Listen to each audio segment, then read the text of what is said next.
Mister, abbiamo visto le lacrime già con la settimana scorsa, lacrime oggi, anche oggi cosa stai provando? Fatico a dirvi cosa sto provando. Penso che abbiamo fatto un miracolo sportivo, penso che entriamo nella storia senza nulla togliere a nessuno nello sport veronese, perché sì, eravamo una buona squadra, una bella squadra, siamo diventati fantastici strada facendo, ci abbiamo creduto sempre di più, però magari non eravamo i più forti tecnicamente, ma da tanti punti di vista eravamo assolutamente i migliori, abbiamo meritato questo epilogo finale,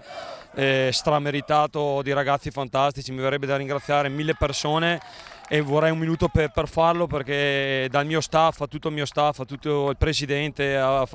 Fabio Brutti, a tutti quanti, e umanamente insomma alla mia famiglia, a chi da 5 anni mi sta vicino, mi vuole bene, a mio papà, a mia mamma, a tutti quanti. Mister, hai parlato spesso di sogno in questi ultimi giorni, adesso ci si può svegliare o bisogna continuare a sognare? Adesso devo ancora rendermi conto veramente di cosa abbiamo fatto, perché la Serie D è un campionato duro, è stato tra l'altro il mio campionato da calciatore, l'ho fatto 15-16 anni e so quanto difficile sia anche per le squadre più blasonate, quindi questa è veramente un'impresa che va adesso goduta, in questi giorni qua va goduta, insomma, e va condivisa con tutti quelli che ce l'hanno permesso.